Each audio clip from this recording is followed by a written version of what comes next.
he had so much confidence in all of those men that they had taught and instructed. Many of them were just teenagers, and many of them were children, just boys, and him and Caleb had taught them and prepared them for that day, and had all the confidence in the world in them. And when God instructed them to leave that cursed thing alone, he had so much confidence in those men that he thought that I don't have a soldier under my care, under my charge, will disobey this order. So when it comes time to go up to Ai, we don't even discuss it now with God.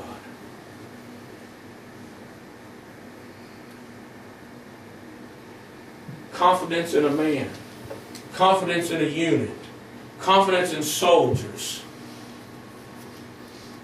has made his position become collateral damage with God. Yeah. And because he is who he is, God is going to blame him first and foremost for the lives that are lost in Ai. He was the spiritual leader as well as the commander-in-chief. And he should have asked God. He should have spent time alone with God and not just taken the word of those spies that he said. And he should have been able to been alone with God long enough to where God could have said, hey, wait a minute, Joshua, you cannot go. You cannot send to Ai. There's sin in the camp. Yeah. So in essence, it's not just Achan that the blood of these men is on his hands, but the blood now is also on Joshua's hands. Joshua's leadership has been compromised.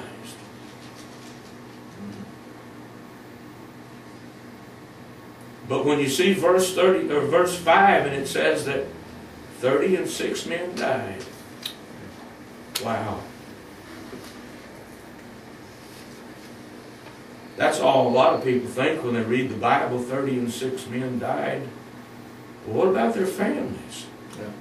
How has their families been affected? How many of these 36 soldiers were married?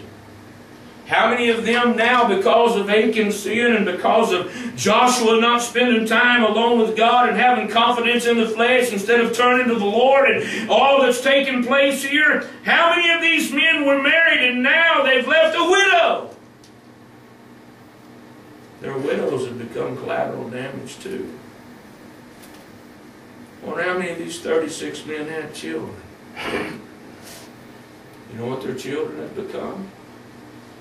Collateral damage. Yeah. I wonder if any of them have grandchildren by this point. Their grandchildren have become collateral damage. You see, no man liveth to himself, and no man dieth to himself.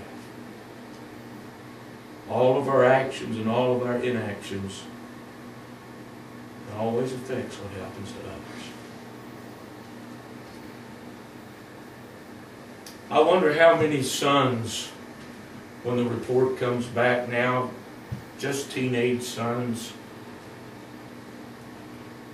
I wonder how many of them lose all the respect that they gained and been taught for Joshua, their leader, because he made a wrong decision, because his confidence was in the wrong place.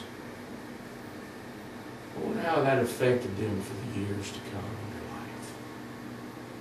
I wonder how many of them decided, and it's kind of like this, you know, in the day and time in which we live, we've seen so many preachers mess up in their selfishness. We've seen so many preachers mess up in our lifetime, and many of them for us have been personal, very close personal friends. But they never thought about the damage that it does to kids in the churches. Yeah.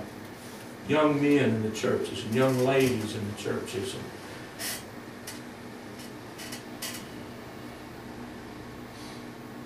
I wonder how many young boys, when word came back and the mothers had to sit them down and tell them what had taken place and that their daddies weren't coming home, I wonder how many of them decided on that day and made a vow in their heart that they'd never follow Joshua one step in their life.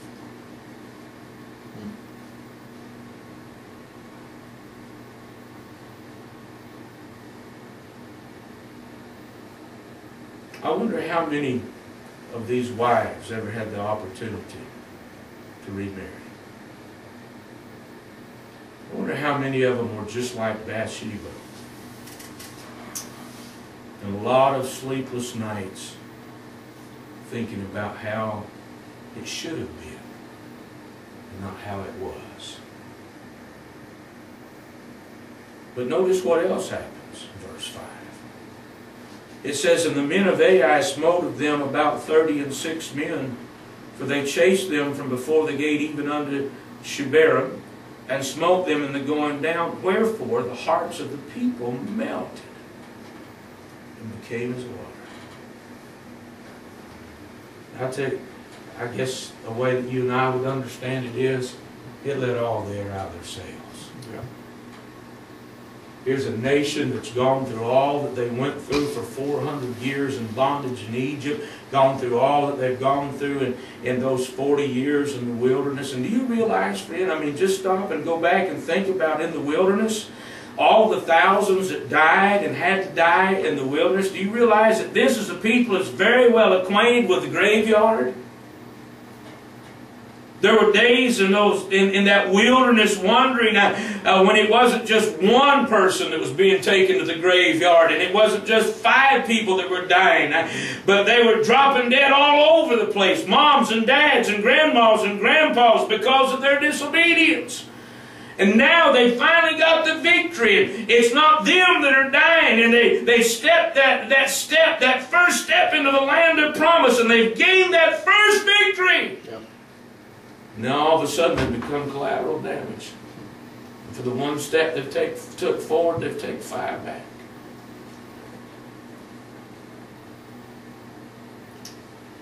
And I'll finish with this. When you go on and study throughout the book of Joshua, you'll find out that there's only one man and one tribe that accomplished exactly what God told them to do. And that was either to destroy or to drive out all the inhabitants of the inheritance that God gave them. There was only one man and one tribe that did that. That was Caleb. What are you getting at, preacher? I'm getting at every tribe, every family could have accomplished that. Yep. Because it was God's will. But I wonder how many did not accomplish that, because right here in verse number 5, their hearts melted. And they never gained that strength back.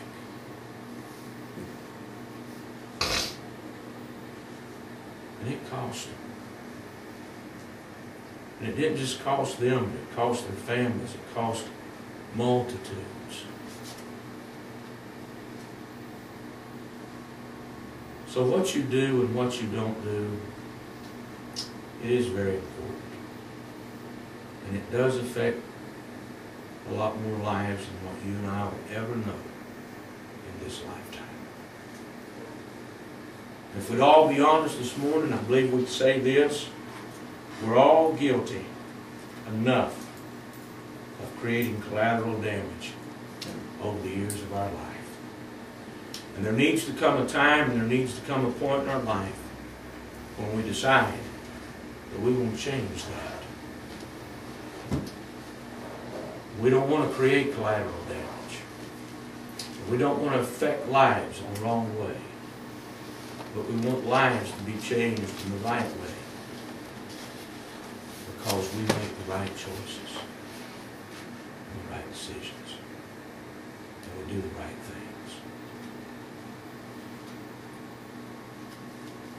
Heads bowed, eyes are closed. Brother Marc, you come and close out the service after you.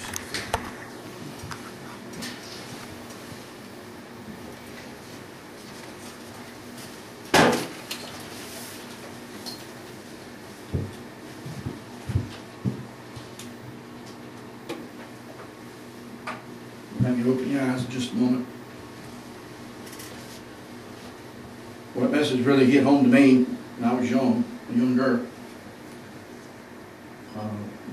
I've shared some of my testimony, and actually have a message on this. I don't like to preach it. This is a real hard message. I think I only preached it 2 or 3 times. It's the longest day of my life. It's about our son, how God took him from us. And I really relate to this message about collateral damage. Now God was dealing with my heart. God had called me to preach, and I was running from him.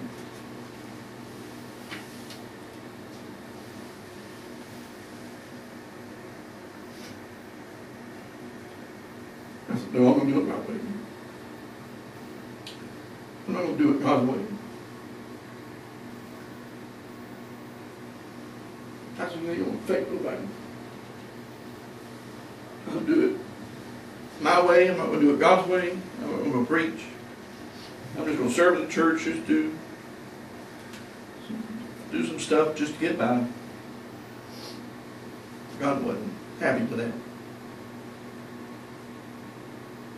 And because of my sin and rebellion and telling no to God, we had some collateral damage. Beth was expecting twins.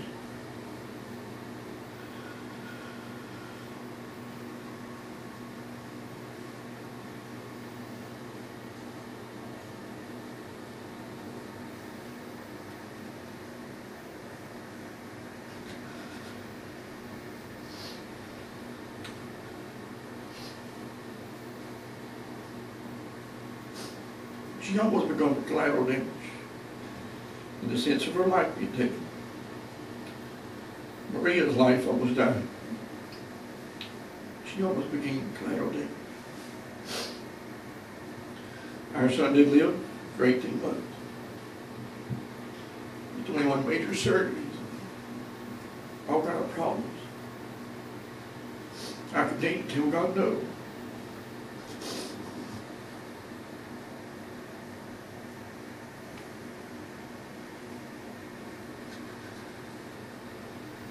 Can he continue to say, I'm going to do it my way? It's not going to affect nobody.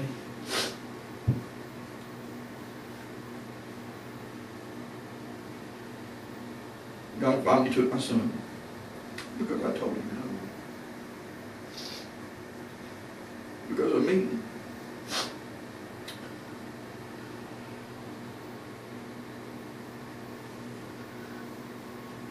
He became collateral damage. My wife don't have a son today that she can hold.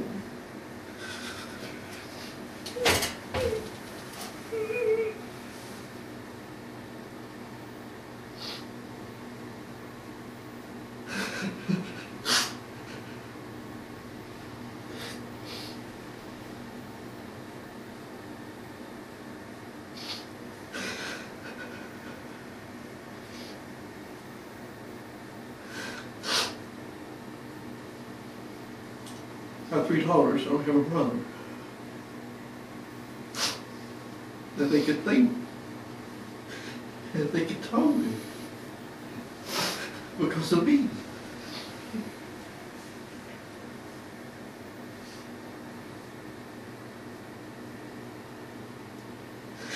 I didn't think it was going to affect nobody.